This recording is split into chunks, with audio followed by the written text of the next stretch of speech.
Thank you. As you possibly some of you have heard, the pineapple story took place in the country of New Guinea, used to be Dutch New Guinea, Irian Jaya, now part of Indonesia. Right here in these swamplands is where we had planted these pineapples. I tried to grow everything there, but nothing would grow. The ground, the sandy soil was so bad.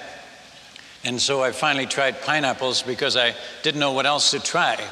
God had put me there, my wife and I, among people who were just chronic thieves. They stole everything.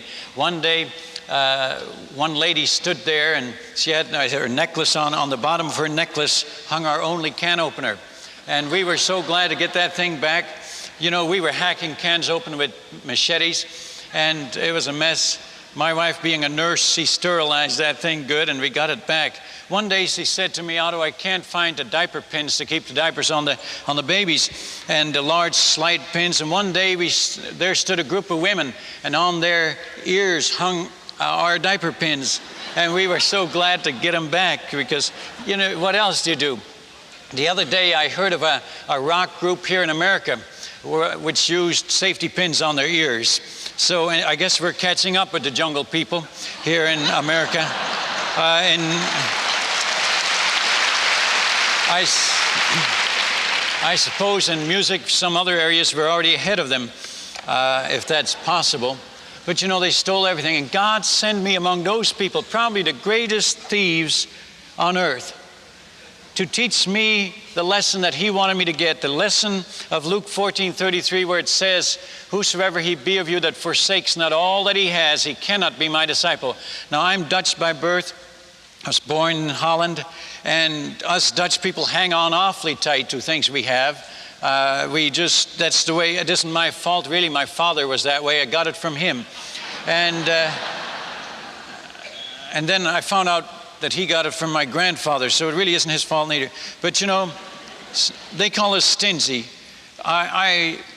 You know, the word in their culture here was long-nosed, the word for stingy. The long-nosed white man, they called me. And the stingy missionary. And I was fighting for all that I had. I mean, I was taught to, to fight back. I fought for everything. Like they stole my shirt. One guy, he's trying to sell me a fish. He had my shirt on. You think the guy would wear it somewhere else?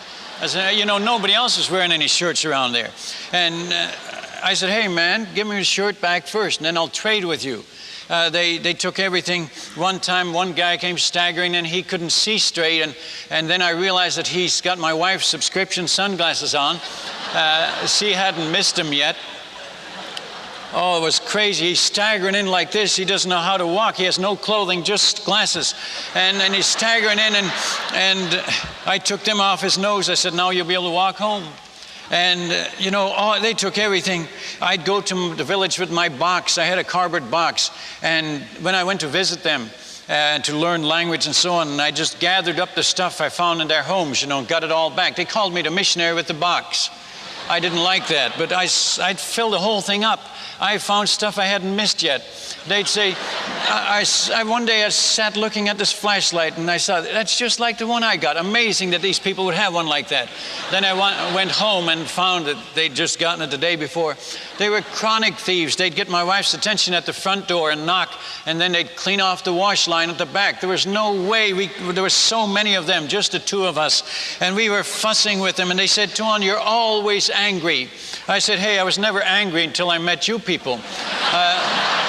This is true. Anger had never really been my problem. I'd had other problems, but anger was never my problem until I met them. I said to them, hey, I could be a real good missionary if it wasn't for you people,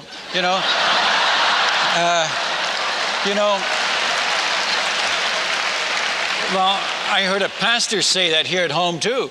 So you must, I could be a good pastor if it wasn't for my people. A teenager told me once I could pass my grades if it wasn't for my teacher. And then I suppose the man that said I could be a good husband if it wasn't for my wife. So you have natives around you too. So really, I think you'll be able to understand my story. But they stole all my pineapples and I didn't know what to do. I closed the clinic. I said, no more clinic.